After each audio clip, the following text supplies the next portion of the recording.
Good evening and welcome to our latest In Conversation from Exeter Library. This evening, there's three of us, which is this is the first time that we've had two authors and me, so I'm very excited to welcome Sam Carrington and Nicky Peacock.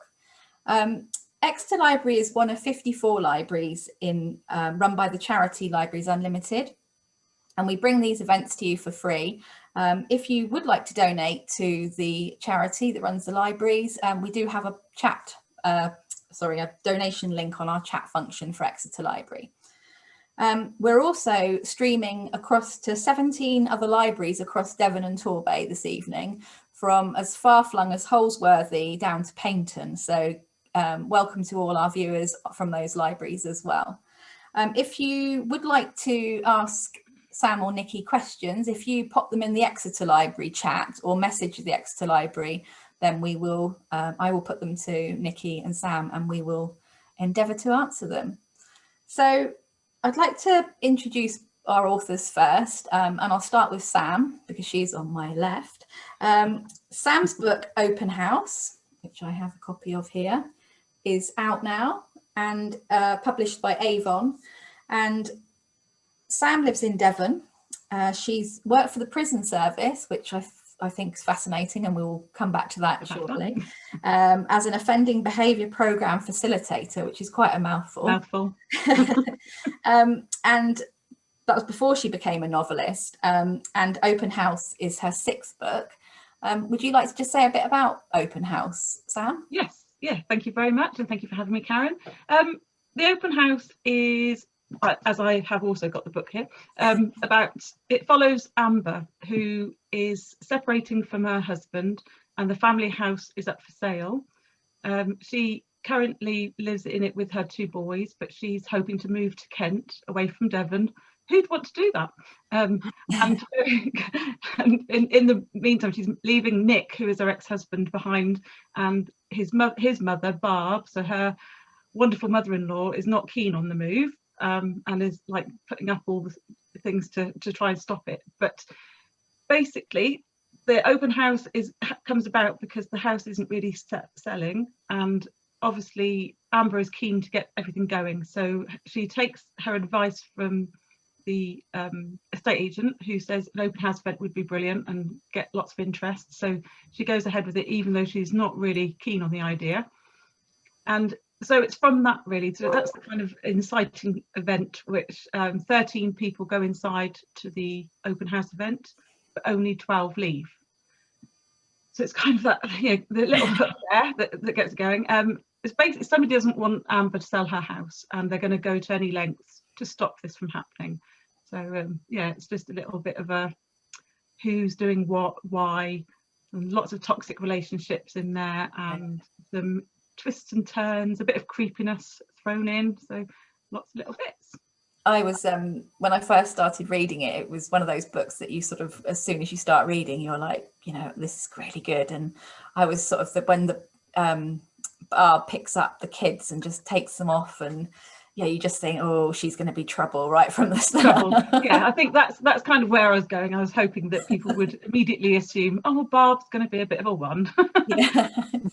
And Nicky, so Nicky, who is on her book Little Bones, which you are on there as NV Peacock, but you're also a writer known as Nicky Peacock, and you've written five young adult novels, I believe, so Little Bones is your first adult thriller book, and would you like to tell us a little bit about Little Bones and the sort of, because again, great story.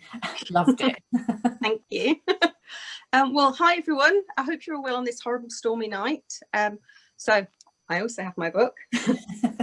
So Little Bones, it's set in Northamptonshire, where I live, and it's all about the daughter of a very infamous serial killer who changes her name and tries to have as normal a life as she can, until a local true crime podcast takes on the mantle of a local crime and reveals her identity. Yes, which is which goes in all sorts of directions, doesn't it? I think, yeah, both of the books are, and they're really gripping. And I think sort of the one question that I wanted to ask you both is, because obviously you've had your career before, Sam, and Nicky, you wrote your young adult. What drew you to write the genre of this sort of psychological thriller, sort of crimey? What drew you to that? Well, I think for me, obviously working in a prison did give me kind of that basis for all the wonderful array of crimes, and the psychological aspects of it as well was really fascinating. So I kind of had that. I've always been fascinated in psychology and drawn to crime. I don't, not committing crime, like reading about crime and watching crime, and it's always been sort of something I've loved. So I suppose it's a natural progression. Once I realised I wanted to write, because I did kind of start late in life, really. I was like 40 before I started writing seriously. That kind of tended to be where I gravitated, I think. Just that dark fascination and human psyche, and I just really liked the thought of, and because I read that genre as well, so it's a natural progression, I think, isn't it? If you I think write in the genre that you love to read, and so that's what drew me in. And what about you, Nicky? Because obviously you're known for your sort of young adult, and so what sort of, did you have an idea that you wanted to move into sort of the adult market, or was it the idea of the book and then it sort of progressed from there? It was sort of a combination of everything. The youth adult books I wrote were quite short. They were only really novellas, and I hadn't attempted a long book, sort of a 90,000 word plus book. The other were 35,000 to 45,000 words.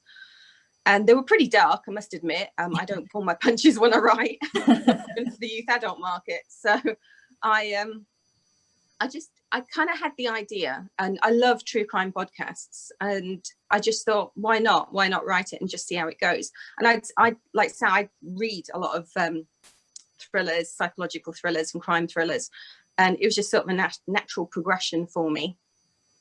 That's good. Yeah, I think, because that was going to ask you actually, what do you like to read for pleasure? And you both, so is this genre your sort of favorite, or are you, because I'll read pretty much anything. I'm not a huge sci-fi fan, but apart from that, but I would say that crime and thrillers are my favorite genre. So but I'm not sure I could write one. I'm not sure. Yeah, no, you never know. It's surprising what comes out once you start writing. Do you think that's scary? Yeah, so do you think that sort of does, because you said, Nicky, about that darkness, and do you think that sort of, because obviously when you read quite a lot of psychological thrillers, I mean, you definitely do enjoy the darkness, or I enjoy the darkness. I don't think you read them because they're light and fluffy, do you? So how do you sort of get to that sort of, how you want people, you willing people to read on? Does it come naturally, or do you have to sort of really work at that sort of, I want people to pick it up and be enthralled in it in the first sort of chapter or so? Well, I really liked sort of the Agatha Christie method of leaving each chapter on a hook. Because people tend to read to a chapter and then they put it down, but if you have a hook on a chapter, they won't put it down because they're going to want to know what happened. So if you lead a chapter on and then a shot rang out, then you're going to want to know who's shot, or who shot that gun, or what happened. So that's one of the things that I really like to do within my writing, but that kind of comes sometimes naturally. When I write a first draft, there'll be a natural point where I go, oh, I'm going to end it there, and then I the next chapter. But a lot of it does actually come just through the drafting process. So I'll come to something and think, well, I should have ended it there, and it's more interesting if I do that, or I start this here, and that's kind of how that happens for me. I don't know about Sam. Yeah, I was going to say, it's pretty much the same, really, isn't it? You want to be able to leave that reader thinking, oh, I want to keep going a little bit longer. So I tend to have quite short, snappy chapters as well, which I hope kind of builds that suspense, but also makes you think, oh, just one more chapter. It's getting that, like, the thing, one more chapter, so they speed through the book. But I think as you say about it naturally ending on a hook, sometimes it does, a little bit of a cliffhanger, but there are times when, like you said, through the drafting process, you go back and think, I could have done a little bit better there, and made that a little bit more interesting at the end. So sort of that would come through, and sometimes that happens in my own editing, or sometimes it might be when the editor looks at it and says, oh, I think it would be better to leave it here. And like you said, it gives that just a bit more of a wham factor, but you don't want to do it necessarily on every single chapter, anything too big, because it's like exhausting for the reader if every single chapter is left on a massive cliffhanger. So you just want to kind of have some little ones every now and then, just to, you know, progress the book on further and get people to keep reading. And I think obviously both of your books are, I'm just looking, so they're nearly, well, they're actually, yours is, yeah, they're sort of late 300s, aren't they, pages long. And I think, yeah, it's, you know, I read a lot, and it's difficult to read a book of that size in one sitting. I mean, as much as I would love to. So I do like it when the chapters, you know, they sort of, you want to be able to put it down. And I read a book at the weekend and I couldn't put it down, but it was only about 190 pages, 200 pages. So that was okay. But yeah, it was very good. I do love it when you get a book like that you just, I end up, I'm like cooking and trying to read and cook at the same time and stuff, because you don't want to put it down. That's the sign of a really good book. Yeah, I say a sign of a good book is when you carry it around the house with you, so you don't just sort of move it any spare minute. Yeah. And you're like, yeah, it's really good. Did you, when you sort of growing up, have you always read sort of crime and you know, where you sort of Agatha Christie, so you mentioned Agatha Christie, Nicky, but were you sort of drawn to that sort of genre quite early on, or did it sort of come as you got older? Or well, pretty much anything with a dark theme to it, I was hooked in there. When I was smaller, I was drawn more to the paranormal and horror side, and because it was the books you weren't supposed to read, so that's the ones that I would be reading, and then it kind of grew as the kind of I suppose the genre and the culture of true crime started to come out, and the podcasts came out, and everything just became a little bit more mainstream, I guess. It was just easier to find the information, and now there's channels on the TV just dedicated to true crime. You know, people are fascinated by it, and I think it's kind of macabre, you know, if it happened to them, it could happen to you, kind of thing, that people kind of glob onto. What did sorry, Nicky, Sam, what were you drawn to as you were sort of? I think I was a bit of a mixed reader to begin with, but Enid Blyton, I mean, I was that age where Enid Blyton was the queen of everything, and I used to read her Valley of Adventure books. And if I think about it now, or they're just the adventure series, there's all sorts of Valley of Adventure, the Castle of Adventure, but they always have some kind of mystery to them, don't they? So I think mystery kind of books were always what intrigued me as I was growing up. And like Nicky, I kind of got into the horror genre then in my teenage years, and then went back to psychological and crime thrillers, really. I think it wasn't till quite late, though, that I think I got into, like, it was Patricia Cornwall, I think, that got me into the sort of crime psychological, but her series of books with Kay Scarpetta I loved, and I think that was really the time where I wanted to really like grab every sort of psychological thriller book I could and read it. So yeah, I think I remember mine was, I was Enid Blyton, the Willoughby Fair mystery. I remember that one.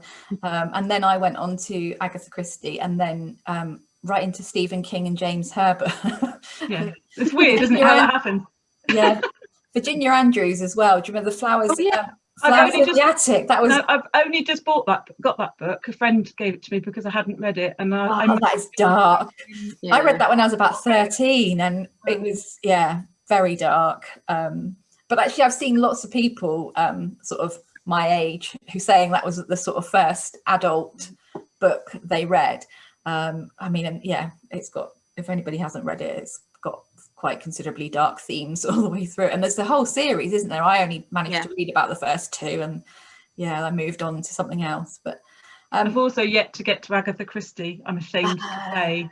It's awful, isn't it? But I will read her. I will. Oh, you must. Yeah, I'm a massive Agatha geek, I'm afraid. So you must read them. And actually, some of those are quite dark. You know, some of the, they've got sort of you know, some of them have child murders, and you know, people sort of think that she's quite light, but actually she isn't. And you know, some of her standalones, are the sort of supernatural element is quite interesting too. I've got a question from Serena, who's asking, what do you like to read? Do you have any? What have you read recently that's sort of, you know, you've enjoyed? Crikey, I've actually read quite a lot, for me, like during this past year. I know a lot of people suffered reading during lockdown, but I actually read so much more than I would do normally. But now when you're asked to read, I'm thinking, oh gosh, what have I read recently? God, I've read Nicky's book, Little Bones. That was fabulous. I loved that. Very good. So lots of like books like that I've read. But CJ Tudor is an author who I really love at the moment, and her new one is out in the next couple of days, I believe. The Burning Girls, I believe that was called. But I read The Other People, which I kind of got me back into my reading mojo actually back in March last year. Oh God, I'll let Nicky speak a minute, because I've come to a stumbling block now of what I actually have read. What would you like? What have you read recently, Nicky, that you've enjoyed? Well, I've been reading a lot of non-fiction books rather than fiction books at the moment. The most recent one that I just thought was absolutely amazing and I would thoroughly recommend is The Gift of Fear. Oh, wow. Yeah, it's just it's got the strapline of "This book will save your life," and it really would. Really? All the things that predators basically do to draw you in, all the different techniques they use, all the way they can, how to spot one basically who's coming at you, and how to get away from one if you're in one's eye line. And it covers all sorts of different scenarios, from, you know, if you're being stalked to if you're, you know, in a bad situation. And it's brilliant. I would thoroughly recommend. I think it should be taught in schools. That's a good recommendation. The book I was talking about that I read at the weekend was The Last Thing to Burn by Will Dean. That's on my list. That's on my list. Yeah, that's amazing. Really, I can definitely recommend that one as well. That's dark, very dark again, going back into the darkness. So, I have just read Where the Crawdads Sing, actually, which is a complete different kind of thing for me to read, but it's part of my little book club, so that was good, and it's still got a crime at the heart, so yeah, it's still, even though it's historical. When you because both of your books, it's really difficult because you don't want to give anything away with a psychological thriller, because it's, you know, I've seen so many people who've written reviews and they give away and then people get very, very grumpy about that. So I'm going to be very careful with my words. So I'm going to say both your books have got very twisted storylines and endings. That's all I'm going to say in that. Do you enjoy writing the twist, and do you like the reader to guess where it's going, or do you like to sort of not fool them, but because I love to be surprised. I really see it as a sign of a good book if I don't see it coming, or I think I know and then I get to the end and I'm like, no, I was wrong. That's great. I love that. I don't want to be right. I think it's harder and harder to get twists now that people don't see coming, because especially if the readers are ferocious readers of the genre, they kind of can see where you're putting bits in to like, you know, foreshadow. But I hope that I put in twists that, you know, keep twisting, and so just when you think it's going one way, let's just pull the rug out and you go a different direction. But I think everyone's so different. I've had people say, oh, I thought it was going to do this and it went like that way, and other people go, I saw that coming. So I think it just depends on the person who's reading it. When I'm reading psychological thrillers now, I don't try and guess, actually. I try and just go along. You know, it's hard, but I try not to think too much into it, so that I'm surprised at the end, because I like you, I like to be surprised at the end. And I do. And what about you, Nicky? Do you sort of enjoy, do you want people to have guessed, or do you like to sort of, you're not worried one way or the other? Well, I love a good twist. I think it would be, to me, it's cheating if you don't drop a few clues, because if you haven't got clues down, then someone gets to the end like, what, how did that, it's like out of the field, what happened there, and personally, you know, my kind of goal for a reader is for them to then go back to the start of the book and go, right, where were the clues if they didn't get, and to reread the book and think, oh yeah, that's when I should have twigged, or that's when that happened. With my thrillers, I've started having linked prologues and epilogues to give an extra twist. Oh yeah. So when they get to the end, they can reread the prologue and then read the epilogue and think, oh yeah, that's the extra twist. Good, Yeah. yeah. I like a prologue. I know some people don't like a prologue, but I do like a prologue. I think it's because that I do that. I go back and go, yeah, because sometimes they really don't make sense at all. And then you get back to the end and then you read it again and you're like, oh right, I get it now. But yeah, I think, sorry, Sam. I was going to say, I think prologues in psychological thrillers are perhaps a little bit more common than some other genres. And it's not like the prologue that's 17 pages of the pre-story. It's a short, they're normally short, sharp, just to get a taste of it and hook the reader, really, I think. So not quite as bad as some of the prologues I've read in the past that are pages and pages before you even get to the story. Well, and then it stops, and then you have to try and remember, because that's the other thing. I've got, you know, as you get a bit older, you forget what you've read, and then when you read a lot as well, it becomes really sort of. Do you So I'm going to ask you the. Do you have a writing routine, both of you, and are you planners or pantsers? I'll let you go first, Nicky. I do have a routine. I still work full time, so I have to fit it in. I work 9 to 5 as an office job, so I get up early. I do a little bit of writing then. I'm quite a quick writer, fortunately. I'll do a little bit of writing and then I'll go to work. I'll write on my lunch hour at work, and then when I come home, I'll either write, depending on whether I'm going out that night, I'll write in the night, or I'll write when I go to bed. So I try and fit in as literally as much as I can. It's what I love doing, so it's not a chore to me to be able to do that. The editing, a little bit more of a chore, but next to the beast, isn't it? I think I'm probably like a lot of writers. I'm a plotter and a pantser, depending on my mood. So I think if you're very staunch one or the other, you'll perhaps lose some of that evolution and creativity that you can get within your work by being a little bit more flexible when you write. I think I'm amazed that you managed to, you work 9 to 5 and you sort of squeeze all that in as well. That's amazing. That's really so that was one of the things I was going to ask was about your sort of, you know, journey, because I know that you're a full-time writer now, Sam, aren't you? So yes. So yes, and I'm a procrastinator, clearly. I think sometimes when you're working at the same time, you know you've got this like bit of time and you've got to do it then. Whereas when you're kind of at home all day, and I don't know, sometimes I think, oh, I'll get to that in a minute. So yeah, a bit more of a procrastinator, but I do plan, and all around my room, not that you can see, but I've got post-it notes stuck everywhere of my journey that I've got to go through the book.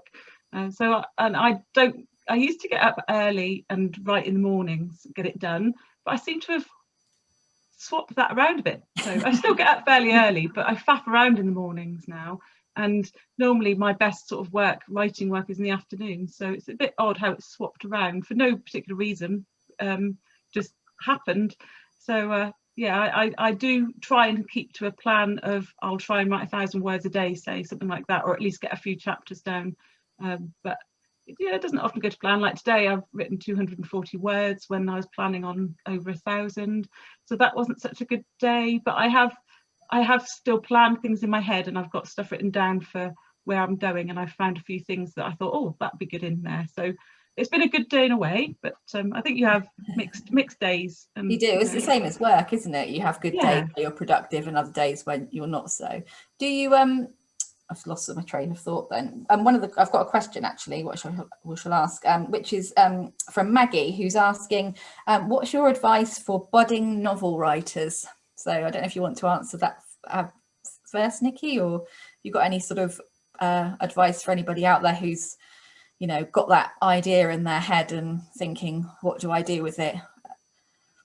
Well, now's the time to do it. What you've got else to do. I probably there's two main bits of advice I always give, and one of them is to join a writers group. And if you can't find one in your area, make one. organise one when it's obviously safe to meet up, but you can meet online. My writers group moved onto Facebook in this time, so we can all still talk to each other. It makes such a difference to be able to socialise with like-minded people, and also to motivate you, because every couple of weeks when you meet, you're talking about your project and you're kind of revitalised to actually get back on your manuscript, because, you know, as we all know, life can kind of get in the way. Yeah, definitely. The second piece of advice would be just keep writing. You know, a lot of people, they'll stare at a blank page thinking, oh, you know, I'm not good enough, I'm not writing enough, or this isn't happening, or oh, that was terrible that I just did. And you know, the big secret is that, and Hemingway said it, every first draft is bad. Yeah. It's a slightly more colourful expression for it. You know, bear that in mind, and you keep writing, and you keep writing that draft, and the genius comes out in the editing and the drafting. And that's my promise to every writer. You know, the editing and the drafting that makes all the difference. But if you have nothing to edit or draft on, there's nothing you can do. So keep writing that first draft. That's good advice. I think another question that's actually just come in was about the editing process. So we'll come back to that one in a second. But Sam, have you, what would you say to? Well, the obvious ones Nicky has covered, but I know for when I started thinking about writing, that is what I did. I thought about it a lot, but I didn't actually put pen to paper. So I remember buying all the how-to books and thinking, oh yeah, it's brilliant, but never actually getting around to writing. Well, I did obviously eventually, but it was a number of years before I actually put pen to paper. So definitely, you know, get going and do it. And I think read around the genre that you want to write in, make sure that you know what you're getting into, sort of length of book, because different genres will want different lengths of manuscript. And I think it depends what you want to do with your writing. If you're writing for yourself, then that's different. But if you want to write to be published, then obviously once you get to a certain stage, you'll want people to look at your manuscript. And I think that might be a good time then, once you've done all the, you know, your drafts and your editing yourself, is to perhaps get somebody else to look at it, and maybe hire a editor to go through before you submit to agents, just so that you can get a better, you know, somebody else's opinion really on that writing, because you can get lost in it yourself and not see where things might need like looking at. So my very first draft of my very first novel, which hasn't been published, but the one that I started sending out to agents, I'd actually got, I was lucky enough that an editor looked at it. She'd just, you know, done her courses and stuff, so she was taking on like free jobs at the time. So I was really lucky to get in, and she took it and, you know, edited it, and that was a real eye-opener, because I did so much I didn't know about, and I learned a lot through that process. So it is, and again, that's trial and error as well, is, you know, that's a big thing with writing, I think, is trial and error. I think that's the fascinating thing, isn't it, is that, you know, so many authors I've spoken to has said that you've like you say, Nicky, you've just got to write. You can't just, you know, if you haven't got anything to send, or you know. But I think a lot of people do that, don't they, before they get, a lot of people have the idea they want to write, but it's that sort of I guess the will to do it. And I think not sending it out too soon, because I think you really need to, you know, give it a few months even to look over it, put it away in a drawer and reread it before you send it off to agents as well, so that you don't rush. Were you lucky, both of you, were you lucky to get, did it take a while for you to, you know, did you have a lot of sort of you know, I can't think of the word, you know, rejections? That's the word. I don't like the word. Sorry. Yeah. Did you have rejections before? And that's hard, isn't it, as well? Yeah, it is hard, but I think you did tend to, most writers will say to you, once you get the rejection, you're a real writer. So it's one of those things that you've plastered, or it used to be, isn't it? People would plaster their walls with their rejections, but obviously you just get emails now instead. But so yeah, no, I had quite a few rejections with my first manuscript, and my agent that I've got now was interested in my writing, but not the book. So I had a bit of a different induction, if you like, into my agent, because she asked to see if there's anything else that I'd written, and actually, as it happened, I'd just started writing what is now Saving Sophie, my debut, and I'd entered it into the Crime Writers Association Debut Dagger Award, and it was longlisted. So I was able to go back to her and say, okay, I've started something else, and this is what it is, and it's just been longlisted. And she actually asked to see it, even though it wasn't finished, which is pretty much unheard of. I think it's not as common. No. It's more common, you meant to finish your manuscript before an agent sees it, but she happened to see it and like that, and she signed me on the basis that I would finish this and she would submit it to publishers. So there's a lot of luck, I think, involved in timing with it. Yeah. And I've heard lots of people. The case, there is timing is everything. I think with getting the agent to read it at the right time when she's looking for that particular kind of genre, and maybe if that's the kind of thing that they've been looking for a while, then you're snapped up a bit quicker. How about you, Nicky? Well, I think I took the rocky road. I'm unagented. I put Little Bones into an open submission at HarperCollins Avon, and got the book contract like that. So I didn't go a kind of what we call a traditional route. No.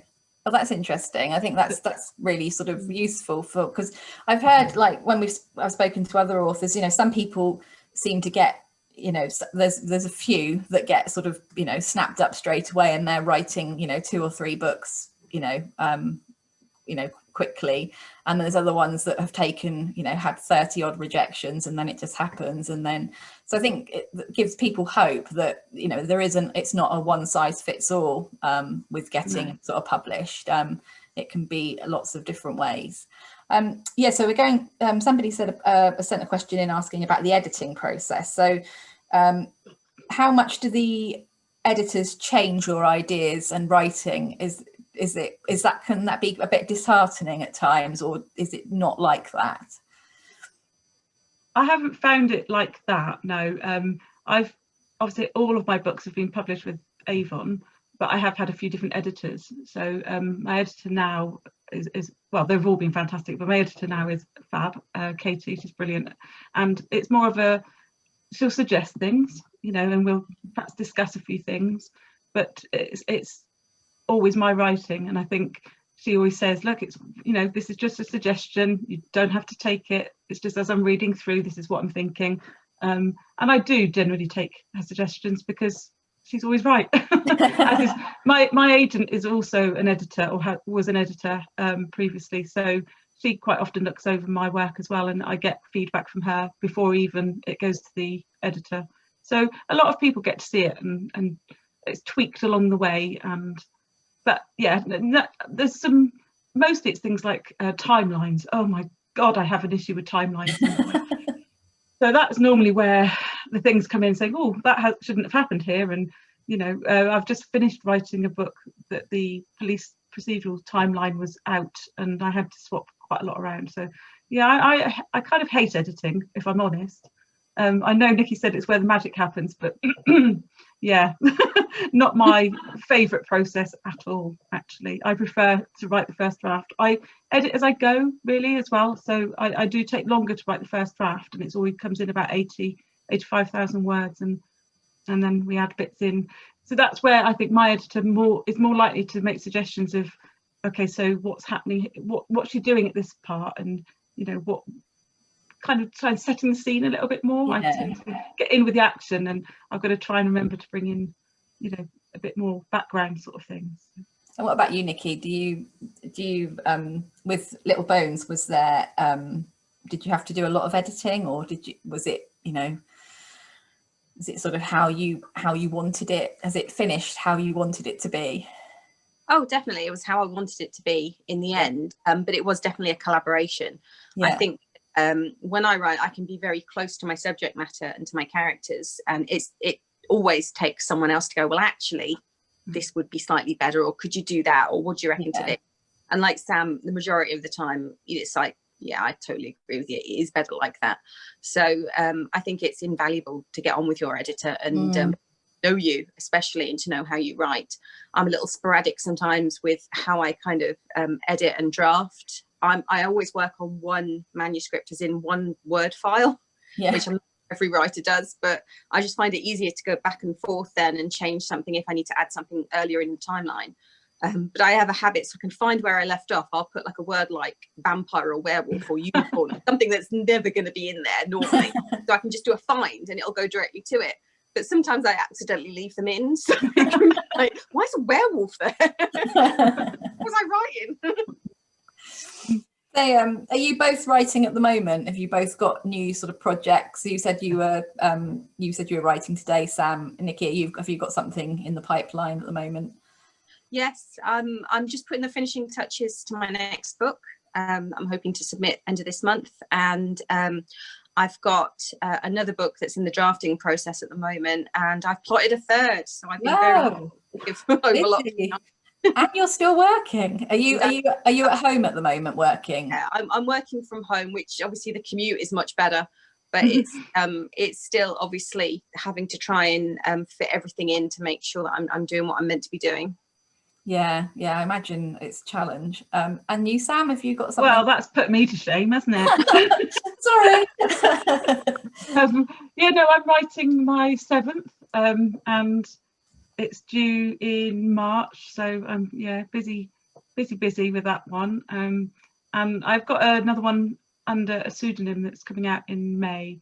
So I'd like end of December title during, was it just before Christmas? I think I was still copy editing that one, so my other book had to be put on the back burner a little bit, so I'm trying to pick up the threads again now with the book that I'd started writing before Christmas.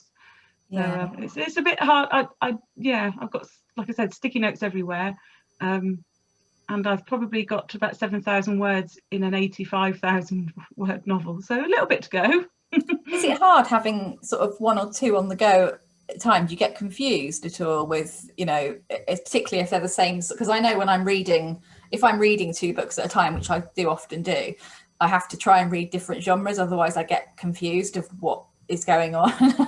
So, yeah, it can be, and I think you really have to make that physical, right, okay, set everything aside, swap it all around, and then try and get your head back into what you're doing. I know obviously Nicky's doing a good job of swapping everything around and writing another one as well, but I'm not sure my brain could cope with that at the moment. Don't know what kind of garbled rubbish I've written. More about vampires, perhaps. Probably, yeah, a couple of unicorns too. Do you like it quiet when you're writing? I remember somebody saying to me they write when they have the TV on, and I know some people like complete silence, some people like to listen to music, some people, do you have a sort of a preference for when you write? Do you like to be in silence? And silence for me, yeah, I have to be complete silence. Otherwise, I've tried like listening to music and stuff, and if it's got lyrics, then I've been writing down the lyrics to the song. I think, oh damn, so no, it's complete silence for me. About you, Nicky? Pretty easy going. I can have silence. Yeah, I'm fine. Bring me anywhere and I'll write. That's good. I'm going to go look at my questions, because I'm going to just see, because I know we're nearly getting to the end of our 40 minutes. It's gone so quickly. So looking forward to your next 2 books. So this one, I'm going to show them to people again. So Little Bones and The Open House are both out now from all good bookshops. They are also available on Devon libraries in ebooks, audiobook, and also in paperback format. So we've got them all. I checked. Fabulous. Which is great. So if you want to read, and so that's great. Well, thank you both for coming along this evening. It's been really, really interesting to talk to you both. And I'm sure that lots of people have got lots of tips about their sort of writing journey. I'm just making sure we haven't got any other questions. No, we haven't got any more. But thank you. Thank you for sharing it with us, and good luck with and I'll look forward to finding out what's coming next from both of you. It's been a pleasure to speak to you both. So thank you. Thank you very much, Karen. Thank you everyone. Thank you. Safe. Bye.